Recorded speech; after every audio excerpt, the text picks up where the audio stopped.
Instagrams. The sound is good. And this is the self-sacrifice characteristic. Yes. And I did have a chance to read through what you sent me, so thank you. Excellent. All right. All right. I guess. Are you ready to go? I'm ready to go.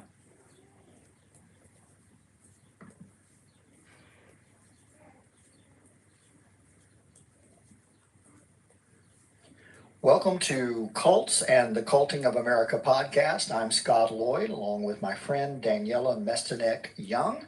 And she's written a book called Uncultured, and you should pick it up. Both of us are cult survivors, and we're working our way through a list of characteristics that Daniela has developed to help all of you, along with us, sort of process and understand our cult experience, as well as identify cults and high control groups. So with that introduction, Daniela, which characteristic are we going to be talking about today?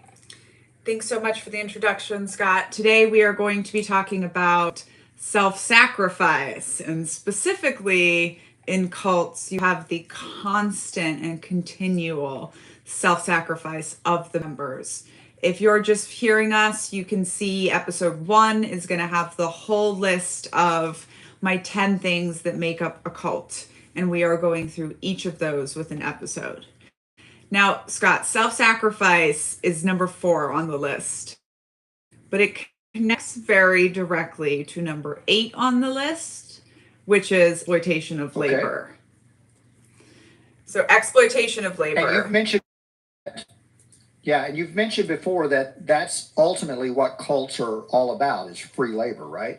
Truly, right? When I heard this called labor, my brain, and it gave me this whole different understanding, right, of what I had experienced and why we were,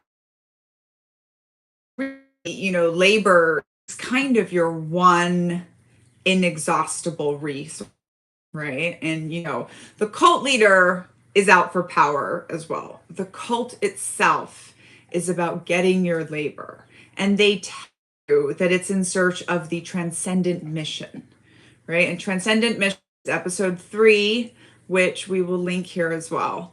And so with transcendent mission, right, we have this mission that's so big, so great.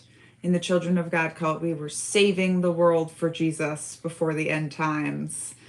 In the U.S. Army, we are, protecting American interests overseas and abroad.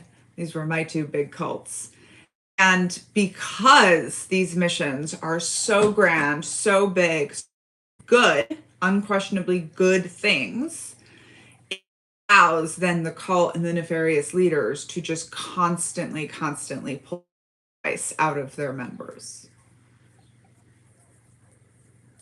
And this idea of you sent me something to read today, and I'm seeing this, and I think it might be helpful for our listeners to sort of define our terms. So you mentioned a term of quoting Irving Goffman, this idea of a total institution. And I think when we're talking about cults, they certainly qualify under this idea of a total institution that seeks this self-sacrifice in order to meet the needs and the aims of their free labor. Yeah, and this is a really good one, right? I was trying to figure out this category of years, and I used to just say to my boss in the Army, my former boss, I was like, look, in garrison, when we're not deployed, we're not away for training, we just it's not 9 to 5, it's 6 a.m. to 6 p.m. But, we go home every day. I was like, it's not that culty, but as go away together, it's culty. To explain it until I heard of total institutions. And total institutions are where like-situated people live and work together, separated from the world, with a whole sort of overlay of life. And this is, of course, the military, right? A military barracks or a military deployment. These are exactly like textbook answers, really, for total institution. Like, elderly care, communes, right? More than single family living that have this level of separation. Even one of the examples is a rich person's household, like estate household.